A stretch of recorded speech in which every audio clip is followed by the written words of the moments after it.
Siyawamukela ku-TV yakhe hamba phambili iGuluva TV. Qala ukwenza lokhu, subscribe, share, comment, like, asihlangane khona. Kanti manje kubingelela lesikhathi ekubingelela yena mathinta acabisa intombi zimqomela amehla akhe abanye baqamela imali ethi bazingena kwethu. Zande inhlamba ngodaba lensizwa okuyiyona ebigxeka uPenny Ntuli ngokushiya noma ke ngokukhuluma kabi ngegagasi. Insizwa ke iveze ngokusobala ukuthi uPenny lezi insuku anikezwe zona ke eziwu4 enyangeni bekumele ke alekelele ngomsebenzi eceleni ngo9 to 4. Njengoba ke insizwa iphawulela lapha ku TikTok, uTikTok usuku nethiwa lonke lokuthi uthole inhlamba nakho konke osukufuna ngaleso sikhathi. Ma right uthole ama compliment right, ma wrong uthole ama bad comments. Njengoba ke insizwa ithe ithi yaphawula kwase Paula umlaleli wathi Penny Ntuli is taking us for a ride. Penny Ntuli udlala ngathi Musa okufesa ngoPenny Ntuli. Wena ufesa ngegama lika Penny Ntuli egagasini.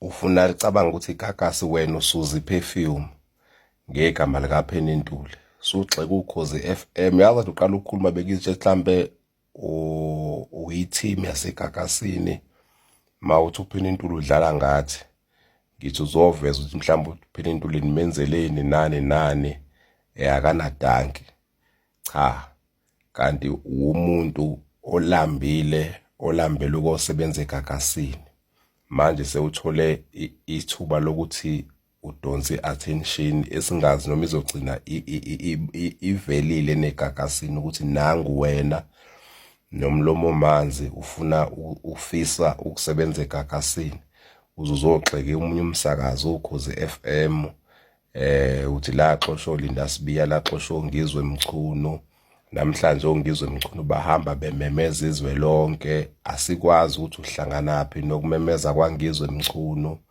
ngoba lokho okwakhe ma ukuthi kudalwa ukuthi waxoxo khozini inkinga yakhe nokhozi FM kanje ngoba uPenny Ntuli kuyinkinga yakhe negagasi FM.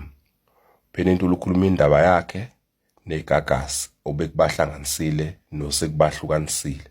Wena awuhlangani lalutho noPenny Ntuli, akasona isihlobo sakho kanye noma wengane yakho, awuyena ubaba wengane yakhe, akuwena wamfaka igagasini, awusebenza egagasini, kodwa umlomo wakho usumanzi engazi ukuthi bekuphuma imali ephaketheni lakho iyongena kuyena. Uthi uPenny Ntuli udlala ngathi udlala ngani nina niwobani uyambona nje lo siso Thebe ufuna ukuthatha amasende mangabe unawo anikezwe yena akuthatha inkoma inike wena obekhuluma iqiniso.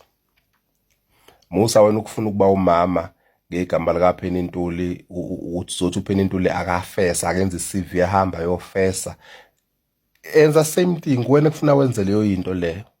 Penny Ntuli usiyaziwa njengoba usho ukuthi uyibrand ambassador ya BMW ePine Town ithalent lakhe limenze walapho babona ukuthi lo muntu singakwazi ukusebenza naye njengoba nje ethola ama gigs nje la ukhuluma ngayo ithalent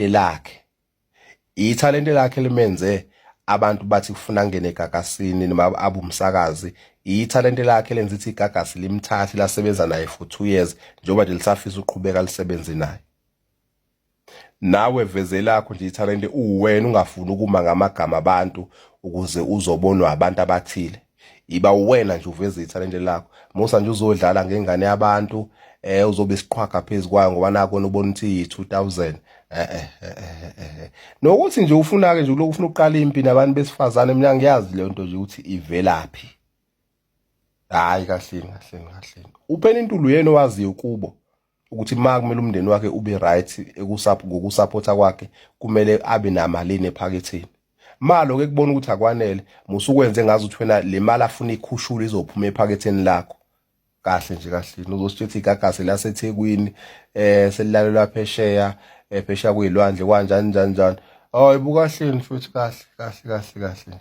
Musa nje ukuncetheza ngegama lomuntu ngoba nako nothi uzafuna ukongena khona. Kwayekona into ogxiyeziye nje iziteshi nje kusho ukuthi nawe ngelinye ilanga nje igagasi uzolixeka lo 2.8 nawe kuzothi musu waziwa sewukhathele eyiwona ebese uyakhuluma nalento ayisho nje uPenny Ntuli ukuthi ilaphi la bezokuapprove khona nepayslip ka 2.8 nathi besishaya amahloni nje futhi singaziwa singadumile singebani mawusufika nje la ufika khona sewubuza ukuthi uhola malini la uhola khona ususho ukuthi hayi ngihola u3000 noma ngihola u3.5 ubone nje ukuthi nje imadoda kanganani-ke nje uPenny Ntuli nje umuntu waziwa kangaka esekhipha i-payslip ka2.8 hayi kahle wena nje mawufuna nje ukuncetheze egagasini enza ngeindlela musukuma ngamagama abantu usufaka ongizwa bakazi basebenza egagasini usubathatha wazi ubathe shiqe endabeni yaPenny Ntuli negagasi umlomo yini umazi te